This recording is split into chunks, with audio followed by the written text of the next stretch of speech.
Bonjour et bienvenue sur The Master's Voice.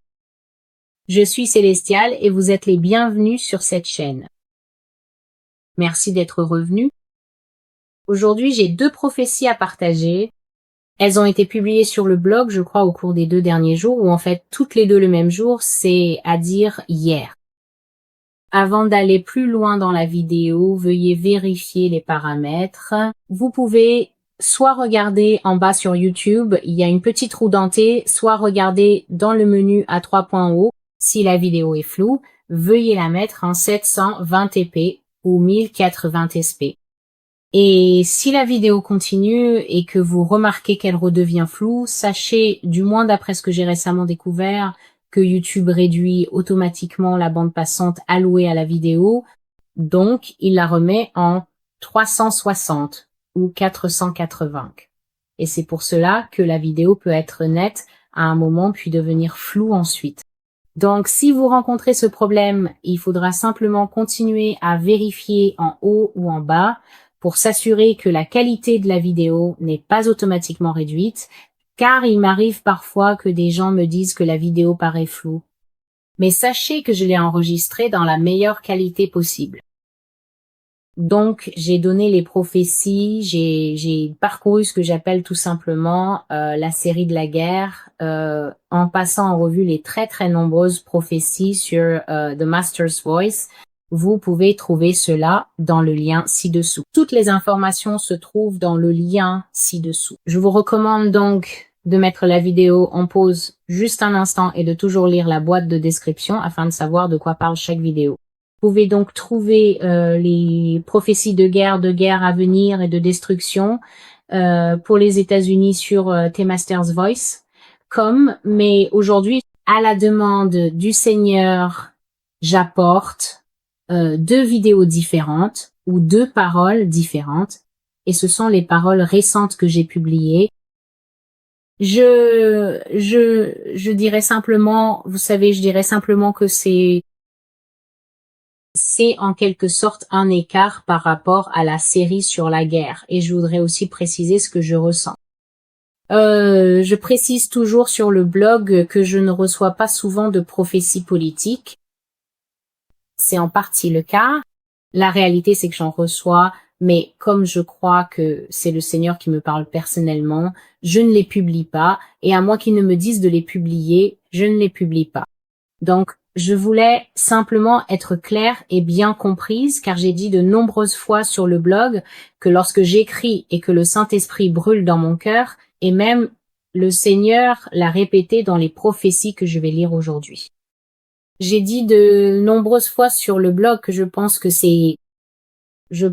c'est très malsain et je trouve très troublante les manières dont les êtres humains en général, mais surtout ici aux États-Unis, laissent leur âme, leur esprit et en fait tout leur être complètement absorbé par un exercice civique, oui, et un devoir civique, oui. Vous devez absolument, en tant que vous soyez chrétien ou non chrétien, la participation à la vie de votre nation est essentielle. Cela montre que vous avez une affiliation avec cette nation, cela montre que vous avez de l'amour pour cette nation, mais comme pour toute chose, la Bible conseille la tempérance et d'observer la manière dont les gens sont devenus presque bestiaux dans leur façon d'aborder les choses à mesure que cette élection se préparait tout au long de l'année. Savoir qu'il existe des familles divisées, non pas à cause d'une véritable querelle familiale, comme quelque chose qui se serait réellement passé et aurait offensé un membre au point qu'il n'arrive plus à se réconcilier, mais simplement parce qu'un parti vote rouge et l'autre vote bleu, et qu'ils n'arrivent pas à trouver un terrain de réconciliation, ce qui revient simplement à dire je ne suis pas d'accord avec tes points de vue, je ne suis pas d'accord avec tes politiques, mais tu restes un être humain. Vous voyez? Et en tant qu'être humain, je dois respecter l'humain. Tonton Humanité était l'un des principes fondamentaux de notre humanité, c'est que nous avons tous un cerveau, nous avons tous un esprit. Dieu a donné à chaque personne son propre cerveau, son propre esprit, son propre corps, sa propre âme. Nous sommes tous emballés individuellement, un par un. Même les jumeaux, j'ai des jumeaux dans ma famille, même les jumeaux viennent un par un. Deux êtres distincts. Alors, quand on enlève la notion de personne et qu'on retire la civilité et qu'on commence simplement à courir comme des chevaux déchaînés à cause de quelque chose qui n'arrive qu'occasionnellement, cela me paraît étrange. Une autre chose qui m'étonne, c'est cette croyance que Dieu est tellement impliqué dans la politique américaine. J'ai vu quelque chose qui m'a vraiment profondément blessée sur une page sur YouTube, et une femme de la République dominicaine a écrit un commentaire très poignant. J'aimerais sincèrement que Dieu se soucie davantage de la République dominicaine. Je n'entends jamais personne parler des plans divins de Dieu pour nous, pour notre nation. Est-ce que Dieu n'aime que les États-Unis et Israël et pas les autres pays du monde?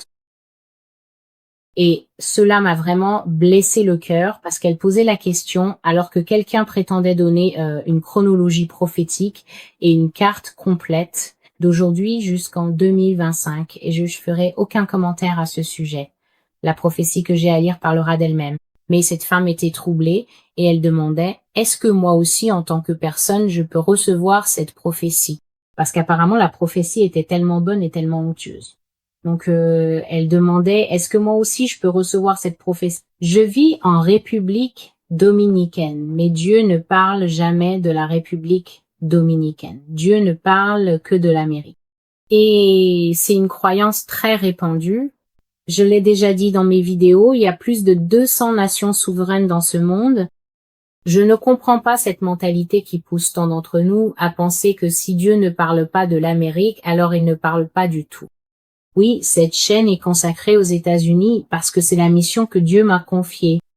C'était très clair quand il a commencé à me parler. C'était le seul type de conversation qu'il abordait. C'était presque exclusivement le seul type de vision que j'avais, le seul type de rêve que je faisais. Mais d'autres nations sont mentionnées sur le blog.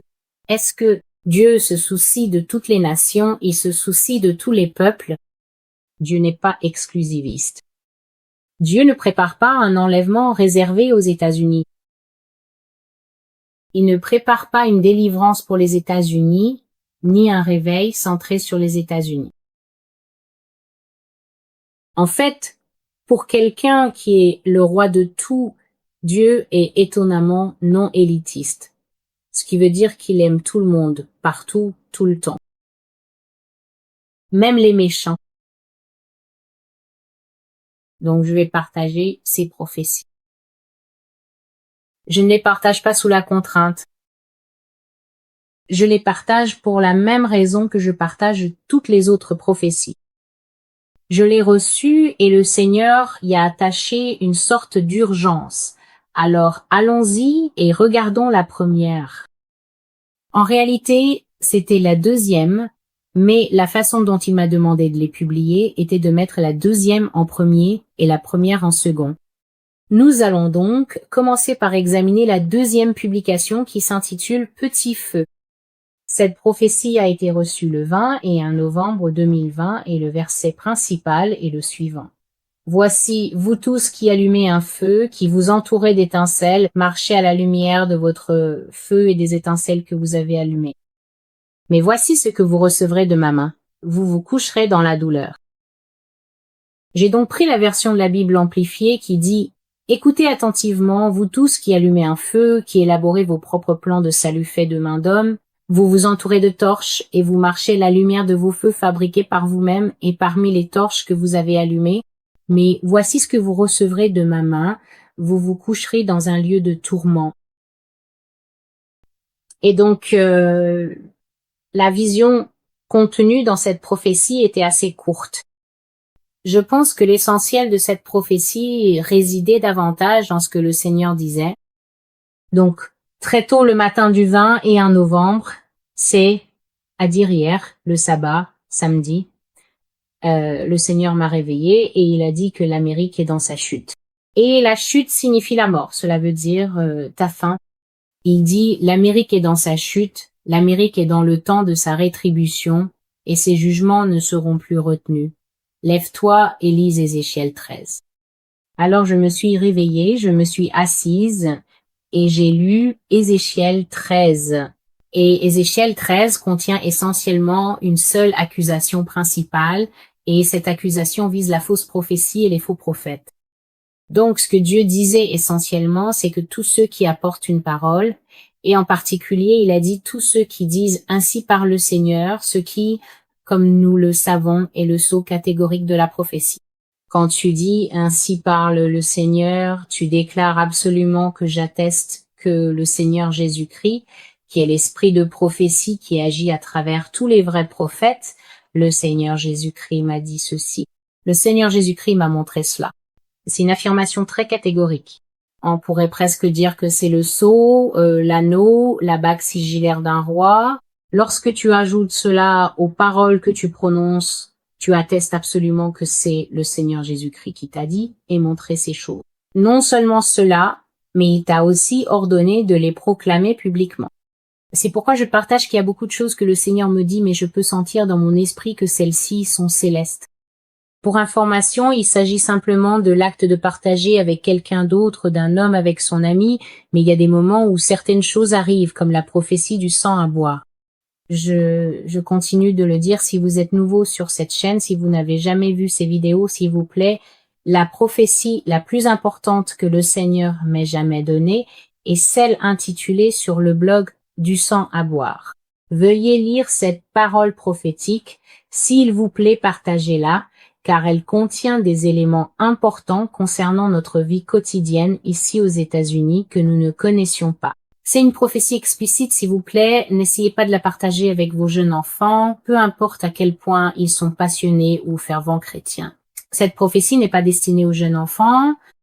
Même, je dirais qu'il faut faire preuve de sagesse quant à la manière dont vous la partagez avec vos adolescents, car beaucoup de nos adolescents regardent toutes sortes de violences graphiques à la télévision, mais il s'agit de violences dissociatives, c'est à dire que ce qu'ils voient, c'est tellement éloigné de l'enfant, et généralement ils l'ont vu tellement de fois, des gens explosés, des bâtiments explosés, du sang qui coule partout, qu'ils deviennent dissociés de ce qu'est la vraie violence, le vrai mal et la véritable méchanceté.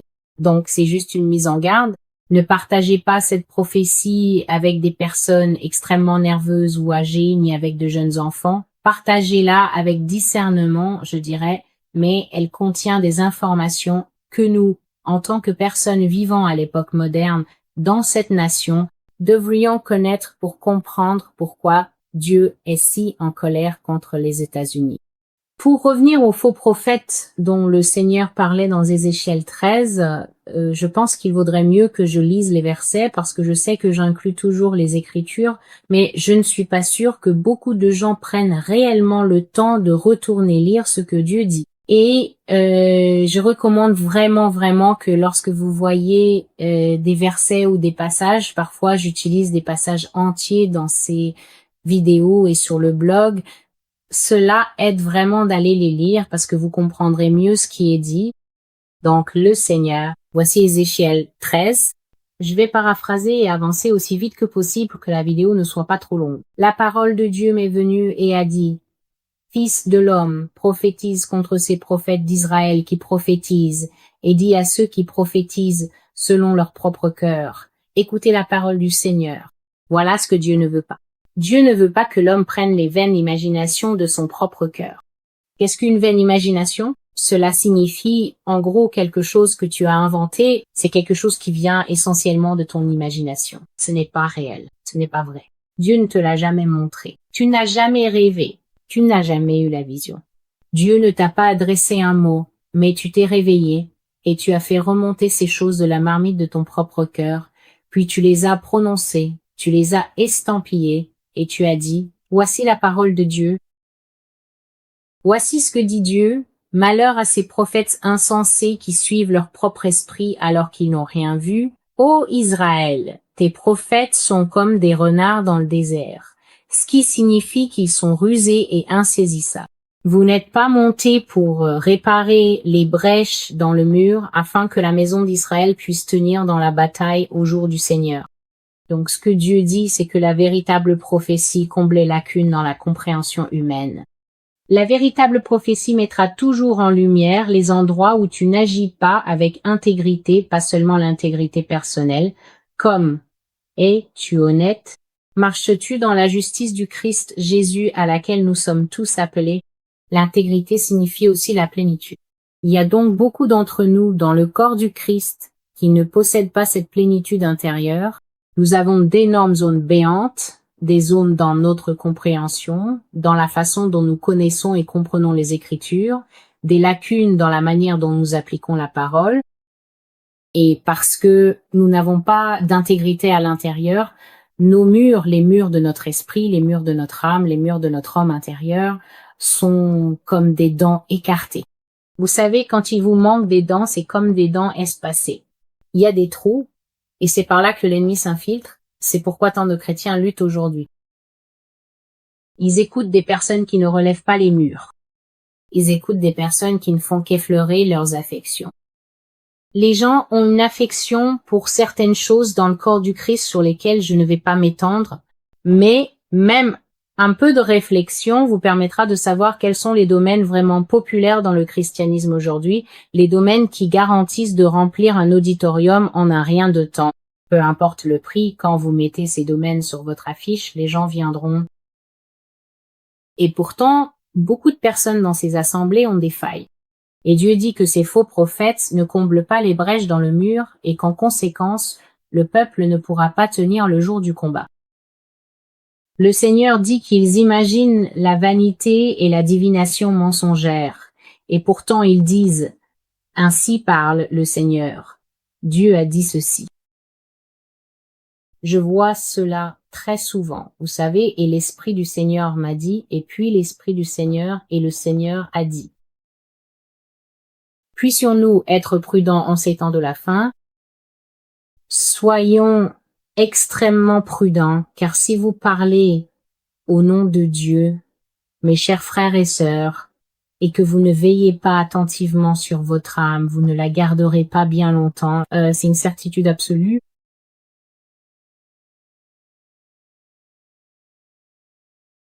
Ils imaginent la futilité et la divination mensongère, et ils disent « Voici ce que Dieu dit », mais le Seigneur ne les a pas envoyés, et pourtant ils espèrent sans cesse que leur parole sera confirmée. Avez-vous vu? N'avez-vous pas eu une vision vaine, dit Dieu? Et n'avez-vous pas prononcé une divination mensongère? Vous dites « Le Seigneur dit, mais moi le Seigneur, je n'ai pas parlé ». C'est pourquoi, voici ce que dit Dieu, parce que vous avez parlé des absurdités et présenté une vision mensongère. En vérité, je suis contre vous. Ma main sera contre les prophètes qui ne voient rien et qui pratiquent la divination mensongère. Ils ne resteront pas dans l'assemblée de mon peuple, ils ne seront pas inscrits dans le registre de la maison d'Israël, et ils n'entreront pas dans mon pays. Par ces choses, vous saurez que je suis le Seigneur. Parce qu'ils séduisent mon peuple et disent paix, alors qu'il n'y a pas de paix, et ils construisent un mur, qu'ils enduisent d'un plâtre trompeur, et ils disent à ceux qui enduisent ce mur avec un mortier non cuit. Dis-leur, Ézéchiel, que ce mur s'effondrera. Car j'enverrai des inondations, de la pluie et de grosses pierres de grêle, et le mur tombera abattu par un vent de tempête. Et sûrement, lorsque ce mur sera tombé, ne te demanderai-je pas, où est le mortier que tu as utilisé pour renforcer ton mur? Oui, dit Dieu, je ferai éclater un vent de tempête dans ma fureur. Et il y aura une pluie torrentielle de ma colère et une grande fureur de grêlons. Et j'abattrai ce mur que tu as enduit d'un mortier non mélangé, et je le ferai tomber à terre afin que ses fondations mêmes soient mises à nu. Il tombera, et vous, faux prophètes, serez consumés au milieu de cela. Alors vous saurez que je suis le Seigneur. C'est ainsi que j'exercerai ma colère contre le mur, et ma colère atteindra tous ceux qui l'ont construit et enduit, et je vous dirai, votre mur n'existe plus, et vous non plus qui l'avez enduit. Vous, les prophètes d'Israël, qui avez prophétisé au sujet de cette ville, qui continuez à partager des visions de paix, alors qu'il n'y aura pas de paix pour elle, dit le Seigneur Dieu. Je vais m'arrêter là. Mais c'est essentiellement le cœur d'Ézéchiel 13 Un reproche cinglant adressé à ceux qui séduisent les autres avec des paroles soigneusement façonnées, alors qu'elles ne viennent pas de l'argile de Dieu. Vous voyez des gens façonner essentiellement des idoles qui viennent de leur propre cœur, et cela n'a jamais été aussi répandu qu'aujourd'hui, tout comme il y a 4 ans, et encore 4 ans auparavant, et ainsi de suite. Dans cette prophétie que je m'apprête à lire, pardonnez-moi, mais il semble que cette vidéo sera un tout petit peu longue. Le Seigneur dit, en cette saison, vous avez érigé un mur. Vous l'avez appelé Cyrus et bien d'autres choses. Vous l'avez élevé jusqu'aux cieux. Son nom est monté jusqu'aux cieux. Maintenant, comment le nom d'un homme peut-il monter jusqu'aux cieux, frères et sœurs? Il s'élève sur les lèvres des gens. Il y a des gens partout dans le monde qui publient sur les réseaux sociaux partout, nous sommes avec toi, nous sommes avec toi. Et y a-t-il quelque chose de mal à soutenir quelqu'un? Il n'y a rien de mal à soutenir, frères et sœurs. En tant qu'êtres humains, si vous remarquez, un aspect particulier de notre nature est de prendre parti, de participer à la culture des alliances, de trouver notre cause, notre équipe, notre groupe, notre clan. Nous avons même des cartes de fidélité de magasin, si bien que lorsque nous faisons souvent nos achats dans un magasin, ils nous donnent une carte qui dit meilleur client, client préféré. Oui, les êtres humains aiment l'affiliation. C'est naturel. Mais lorsque le Tout-Puissant Dieu déclare que le nom d'un homme s'élève et est glorifié jusqu'aux cieux les plus élevés, alors vous savez pertinemment que les lèvres des gens ont excessivement exalté et magnifié cet homme, et cela irrite profondément et grandement Dieu, pour le dire de manière très gentille et diplomatique. Et ce qu'il dit dans cette prophétie, c'est que, avant que vous n'ayez élevé le nom de ce mur, vous l'aviez déjà fait. Vous aviez élevé un autre homme jusqu'à ce que son nom atteigne les cieux, et celui-ci vous l'exaltiez comme un Messie. Frères et sœurs, savez-vous à quel point c'est une accusation grave? Une accusation, c'est une allégation, une charge, et pas n'importe quelle charge. Ce n'est pas seulement moi qui entre dans le réfrigérateur et qui me demande qui a mangé mes restes. C'est une accusation normale de la vie de tous les jours. Non, non, non. Un acte d'accusation est une accusation formellement écrite, étayée par des faits, exécutée et perfectionnée conformément aux règles juridiques.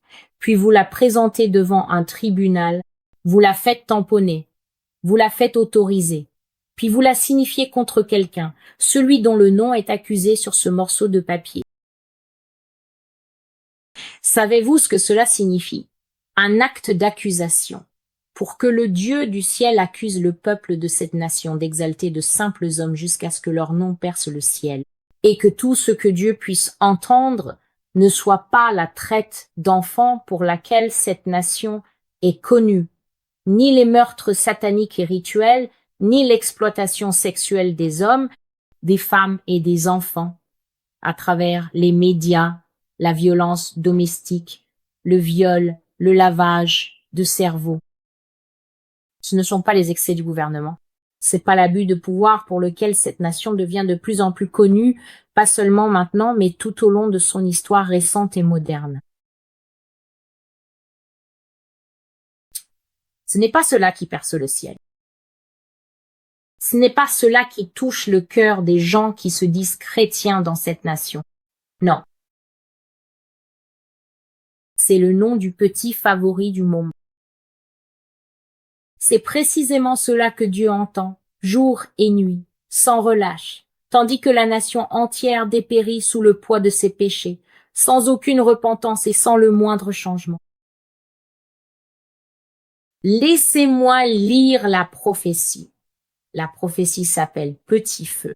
J'ai retiré ma grâce de l'Amérique, et elle ne sera plus jamais grande. Vous avez cru au slogan et non en moi, pourtant c'est moi le roc qui vous a porté depuis votre enfance et qui vous a accompagné jusqu'à la vieillesse. Oui, Amérique, tu es maintenant dans ta vieillesse. Tu es à la fin de ta vie. Tu es à la fin de ta jeunesse. Tu as dépassé le temps de ta jeune femme et tu as même dépassé l'épanouissement d'une nation qui était aimée de Dieu. Tu es maintenant une vieille fille, et tu iras là où vont toutes les vieilles filles, dans la tombe. Tu n'as pas eu confiance en moi, mais tu as cru à la parole des hommes, et pour cela tu tomberas.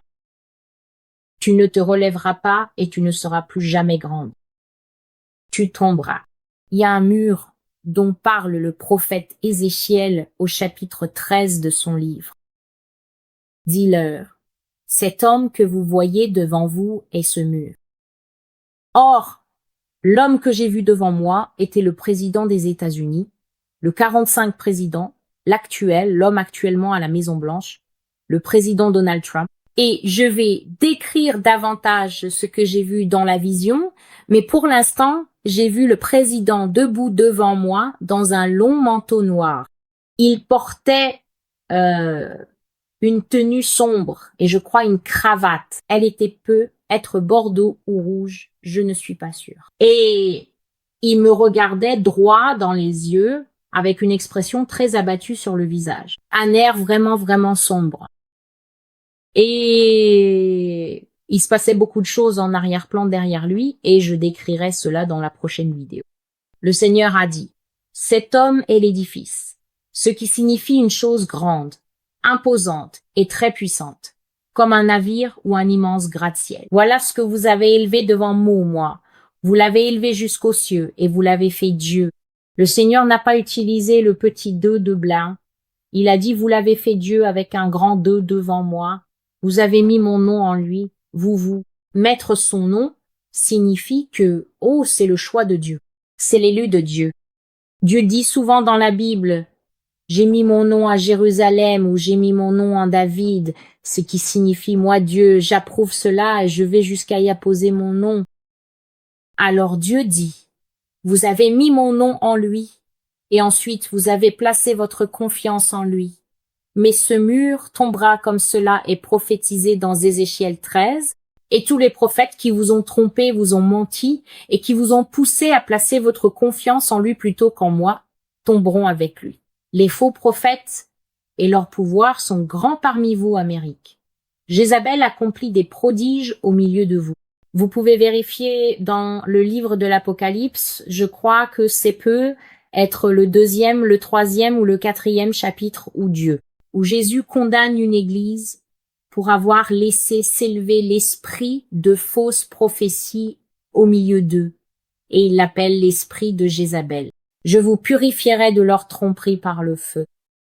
Ce mur sera abattu par des tempêtes et des ouragans, des tempêtes qui font déjà rage en ce moment, et je dis vous ne serez pas grand. Au contraire, il ne vous arrivera rien d'autre qu'un très grand embrasement. Vous serez brûlés par le feu. Un très grand embrasement s'abat sur vous, Amérique. Vos membres seront coupés, et je n'aurai pas de pitié. Je ne laisserai même pas une souche dans le sol d'où vous pourriez repousser. Je vous refuserai la miséricorde accordée à Nabuchodonosor. Je parle souvent de Nabuchodonosor, le roi babylonien orgueilleux qui s'est exalté et a dit « Tout cela que j'ai conquis, les terres, les femmes et le champ, tout cela est à moi. » Et il a tant défié Dieu par l'orgueil et l'arrogance de son cœur qu'il eut finalement une sentence prononcée contre lui depuis le ciel disant « Abattez l'arbre, mais laissez la souche dans le sol, et liez-la pour 7 ans. » Et la punition qui s'est abattue sur Nabuchodonosor, c'est qu'il est devenu fou. Il a perdu la raison et a commencé à se prendre pour un animal vivant sur les terres de son palais. La miséricorde de Dieu, c'est qu'il n'a pas réellement pu errer dans la vie. Le peuple n'a jamais vu son roi dans cet état. Seuls des murmures circulaient dans le royaume disant que le roi était devenu fou, complètement fou. Il a vécu dehors, sous la pluie, sous les arbres, sous les étoiles, dit la Bible. Et pendant 7 ans, il n'a pas eu l'usage de ses facultés mentales jusqu'au jour où la punition décrétée prit fin et que Dieu lui rendit la raison. Et lorsque vous lisez le témoignage du roi sur le fait qu'il n'y a qu'un seul Dieu sous le ciel, je vous assure, c'est l'un des passages les plus émouvants des Écritures dans la Bible. Le Seigneur a dit que même la miséricorde qui a été accordée à Nebuchadnezzar ne viendra pas sur l'Amérique, car la souche de Nebuchadnezzar est restée dans le sol et elle a été entourée d'un cercle de fer pendant 7 ans, ce qui signifie qu'il a subi une punition de fer pendant 7 ans, mais qu'en fin de compte, Dieu l'en a délivré. Mais Dieu dit que la souche de l'Amérique sera arrachée de la terre. Je ne vous accorderai plus aucune grâce, a-t-il dit. J'ai dit que je ne vous accorderai plus aucune grâce, et je le pensais. Il y a une prophétie où Dieu m'a révélé certaines choses, et cette prophétie s'appelle plus de grâce. Je vous invite à aller la consulter. Il dit, au moment et à l'endroit de mon choix, tu seras grandement humilié et brûlé par le feu d'un bout à l'autre. Toi et ton mur instable, vous tomberez. Mais avant cela, il y aura de petits feux partout. Amérique, tu t'embraseras d'un bout à l'autre dans l'instabilité, la souffrance, les protestations, les agitations et les difficultés qui viendront sur ton peuple. Et après cela viendra un règne oppressif. Vous trouverez également cela dans la prophétie plus de grâce. Dieu a dit que l'Amérique regrettera son choix. Des rebondissements et des retournements de situation t'attendent, comme dans les feuilletons et les drames que tu aimes tant. Des intrigues à n'en plus finir. Comment vas-tu suivre? Comment sauras-tu ce qui vient ensuite? Des années surprenantes t'attendent, beaucoup de surprises, aucune d'elles agréable ou réconfortante. Ce que tu t'es infligé te surprendra. Cela te brûlera, provoquant de petits feux partout. Amérique, écoute l'acte d'accusation, les chefs d'accusation, les reproches de Dieu. Tu adores les hommes. Tu t'inclines sans cesse devant de simples êtres humains. Tu as adoré celui-ci comme un rempart, et tu as adoré celui d'avant comme un messie, et tu as adoré celui d'avant encore, et celui d'avant encore. Et à cause de cela, frères et sœurs, ce que j'ai vu, c'était un brutal maillet de fer. La seule chose à laquelle je peux comparer ce que j'ai vu, c'est le marteau du soi-disant demi-dieu, Thor. C'était un énorme et lourd marteau de fer. Et puis j'ai vu une longue rangée de colonnes de marbre grec, et au sommet de chaque colonne se trouvait la statue d'un homme. Donc, le premier homme que j'ai vu était George Washington, et j'ai dit qu'il était facile à reconnaître parce qu'il portait ce chapeau sur la tête, le chapeau triangulaire, et il avait une main à l'intérieur de son manteau. Puis la scène a filé le long de la rangée, et j'ai alors vu Abraham Lincoln. Il tenait son chapeau contre sa poitrine, et il avait l'air si noble, vous savez. Il regardait vers le haut, et ensuite la vue a filé très loin, le long d'une longue rangée d'hommes, puis elle est arrivée à l'homme que nous connaissons sous le nom de Bill Clinton. Et le marteau était tenu dans une main qui portait une robe de style ancien, et le marteau s'est levé et a frappé la statue de Clinton en plein visage, s'est fissuré instantanément. Et la fissure ne s'est pas arrêtée au visage, elle a couru tout le long jusqu'à la base du pilier. Puis il est arrivé à la statue suivante, George Bush, et il l'a frappée en plein visage. Et encore une fois, elle s'est fissurée et la fissure a couru tout le long. Ensuite, il est arrivé à l'homme après Bush, Barack Obama, et il l'a frappé. Et le son que celui-ci a produit était un bruit sourd et creux, mais il s'est aussi fissuré. C'était le seul qui a fait un bruit. Comme si sous le plâtre, comme si sous l'argile il y avait du fer. Mais il s'est aussi fissuré. Et puis, après Obama, il y avait un autre piédestal, mais il n'y avait pas de statue dessus. Il était vide. Et alors, depuis la base du piédestal, le piédestal vide, le feu s'est allumé de lui-même et a commencé à brûler.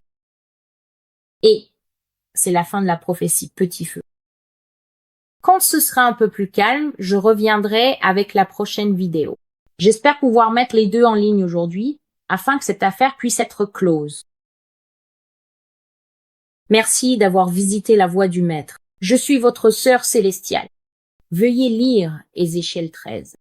C'est très important. Le Seigneur vient de me partager, dans mon temps personnel et lors de ma lecture de la Bible, que son âme est grandement accablée par la fausse prophétie qui remplit la terre comme une fumée amère et nauséabonde. Lisez Ézéchiel 13 et que le Seigneur entende votre voix dans la prière, toujours dans la repentance pour vos propres péchés, pour votre famille, comme Job intercédait pour la sienne, et pour votre nation. Peu importe où vous êtes dans ce monde, Dieu vous aime et il aime aussi votre nation. Que vous soyez bénis. Au nom de Jésus. Au revoir.